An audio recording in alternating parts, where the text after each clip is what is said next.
Kita sudah terhubung dengan koresponden CNN Indonesia, Angga Dwi Putra.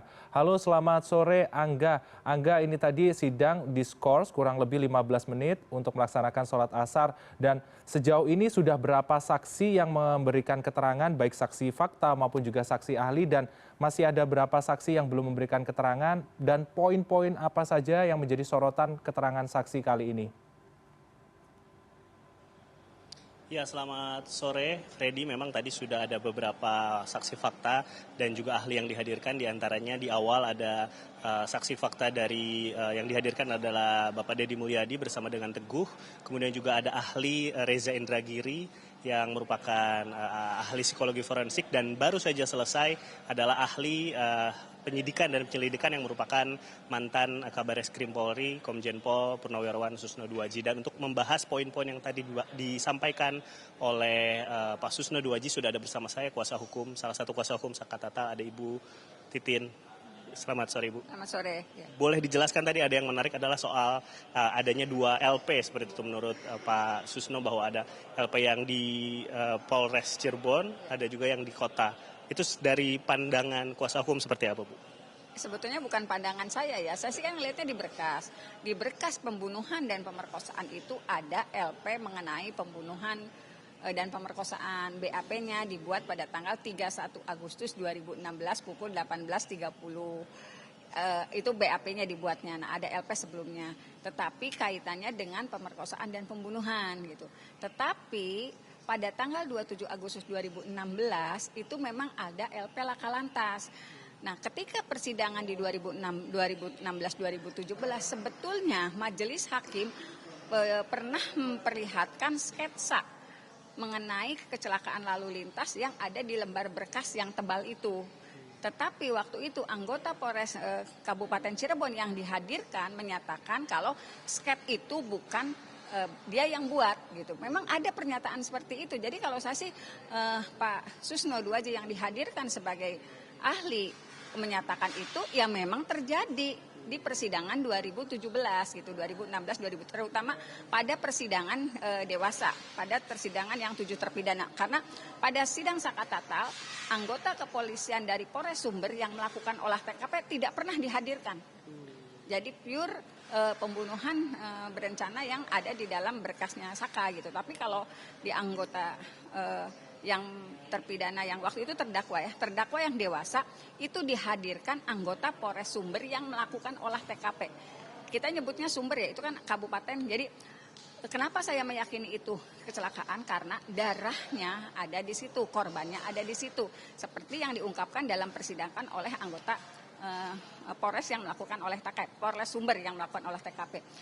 Darah korban hanya di bagian tubuh korban laki-laki dan perempuan, kemudian ada goresan di median jalan, ada daging yang menempel di baut, motornya ada di situ juga tergores. Itu sudah dilaporkan. Sayangnya LP itu tidak pernah kita ketahui dan tidak pernah diperlihatkan di sidang pada saat 2016 dan 2017. Bahkan menolak kalau skep yang ada di dalam berkas pembunuhan dan pemerkosaan itu bukanlah sket yang dibuat pada saat olah TKP. Oke, artinya dari pihak kuasa hukum juga mengejar bukti itu nggak, Bu, sebagai novum mungkin, karena ini juga kan salah satu temuan berharga seperti itu. Ya sebetulnya justru surat itu surat untuk kembali dimintai sebagai saksi dalam persidangan Saka mengenai anggota yang melakukan olah TKP sudah kami serahkan. Saya sendiri kok yang nyerahinnya. Maksudnya apa? Biar betul itu sampai kepada yang bersangkutan gitu. Saya datang ke Polres Sumber itu menyerahkan 2 surat karena anggotanya masih tugas di sana. Kemudian juga menyerahkan 2 surat lain ke Polsek Talun karena anggotanya di sana. 1 surat lagi kepada Polres Kota Cirebon. Tetapi sampai detik ini tidak pernah ada jawaban mengenai ketersediaannya hadir di sidang. Padahal ini salah satu tempat ya untuk membuka sebetulnya persoalannya apa. Apakah betul pembunuhan pemerkosaan atau memang kecelakaan lalu lintas? Undangan itu tidak direspon sampai detik ini. Kita masih punya waktu 1 hari. Ya kami mohonkan sih bisa ada jawaban malam ini, sore ini, sehingga kami bisa mengajukan jadwal kepada majelis hakim untuk sidang besok. Itu karena saya sendiri yang nganterin itu suratnya. Artinya dari pihak kuasa hukum masih berharap itu bisa direspon seperti itu oleh pihak kepolisian dan dihadirkan. Tapi dari 3 tadi ada saksi fakta, ada 2 ahli yang dihadirkan. dari kuasa hukum seperti apa menilainya? Kalau saksi Pak Reza Indragiri itu saksi ahli gitu. Pak Reza memiliki berkas yang besar itu. Memang di situ di dalam berkas itu dilampirkan nomor-nomor handphone. Tapi tidak sedikit pun dalam percakapan itu adanya percakapan perencanaan seperti yang disampaikan Pak Reza. Hanya nomor sekian. Kalaupun ada percakapan nanti ya sholat dulu. Nah itu Tidak berkaitan dengan tidak kasus. berkaitan memang, makanya aneh.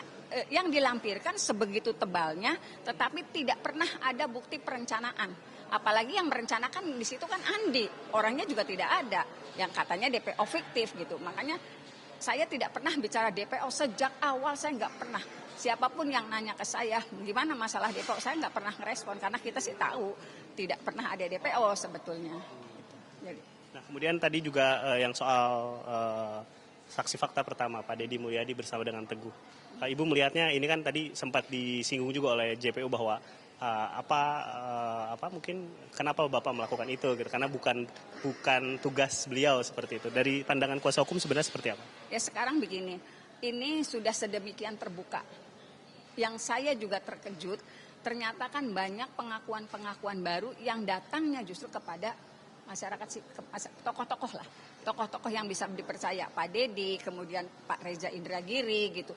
Yang menuturkan ada peristiwa-peristiwa yang mereka rasakan, yang mereka lalui, yang mereka lihat di 2016 tanggal 27 itu. Misalnya Widi dan Mega, kenapa sih mesti Pak Reza Indragiri yang menemukan? Kita menemukan fakta itu dan itu jelas-jelas kita juga bisa membuktikan kalau Vina meminjam bajunya Widi itu terkonfirmasi karena memang ada foto Widi yang mengenakan pakaian itu gitu. Kenapa tidak ke institusi resmi gitu? Nah itu yang kita kok semua keluar dari kepada tokoh-tokoh yang mereka anggap bisa dipercaya untuk membuktikan itu gitu, untuk menyatakan gitu. Saya khawatir lagi ada tokoh-tokoh, ada masyarakat lain yang ternyata lari lagi ke tokoh siapa, kemudian menjelaskan. Nah itu saya terus terang aja agak kok kenapa ya tidak lari ke institusi kepolisian gitu. Jadi ini jadi pintu masuk seperti itu Bu ya. Pak Deddy merupakan salah satu contoh pintu masuk bahwa masyarakat yang punya kesaksian gitu ya bisa datang. Ya justru lari sekarang semua sedang percaya Pak Deddy karena Pak Deddy pula yang pada akhirnya bisa datang ke setiap yang dulu pernah di BAP tetapi di BAP-nya itu tidak sesuai yang mereka lihat, mereka rasakan saat itu. Semua itu terbongkar, tetapi kemudian ada yang tidak di BAP tiba-tiba datang didatangi Pak Reza Indragiri dan itu berhasil membongkar. Berhasil kita juga buktikan dengan bukti yang kita miliki sebagai novum. Kemudian kita minta foto dia, ada nggak kamu baju ini yang kamu pakai? Ternyata itu dapat juga, jadi luar biasa. Jadi saya sih semakin yakin memang ini dari awal 2016 saya menyatakan ini ada rekayasa dan ternyata ini semakin terbukti dengan semakin terbukanya informasi dan itu disampaikan oleh masyarakat yang waktu itu mempunyai hubungan gitu misalnya dengan Vina dengan ini itu sampai kepada orang-orang yang dipercaya. Terima kasih semuanya. Meskipun sayangnya percakapan Widi Mega tidak tersimpan ya Bu ya seperti itu. Nah terakhir Bu mungkin nanti saksi yang masih akan dihadirkan setelah break ini siapa saja mungkin bisa disampaikan? Ini Pak tadi yang sudah datang, saya barangkali salah menulis nama panjangnya, sudah hadir di sidang silakan. Hukum pidana ya? Ahli ya. Dan saksi fakta masih ada juga Bu? Ya saya menunggu kehadiran dari anggota Polres Sumber yang melakukan olah TKP. Mudah-mudahan mendapat jawaban pada sore ini sehingga kami bisa menyetorkan nama-nama yang bersangkutan dan bisa digelar sidangnya besok karena itu sangat penting bagi keadilan, sebenarnya bagi nama baik polisi Indonesia kan sebetulnya. Ya. Baik, terima kasih banyak Ibu Titin atas waktunya. Nanti kita bertemu lagi di persidangan.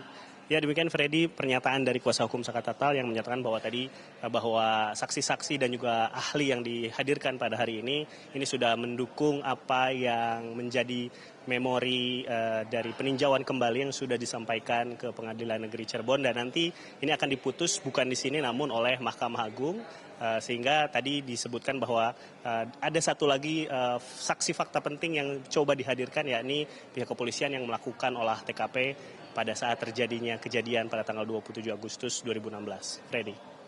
Angga, kita nantikan bagaimanakah perkembangan lebih lanjut dari sidang PK Saka Tatal ini dan tentunya saksi-saksi sudah disiapkan dari pihak kuasa hukum Saka Tatal dan tadi ada salah satu saksi dari pihak Polres Sumber yang sudah melakukan olah TKP pada saat itu. Terima kasih koresponden CNN Indonesia Angga Dwi Putra untuk laporan Anda. Selamat kembali bertugas.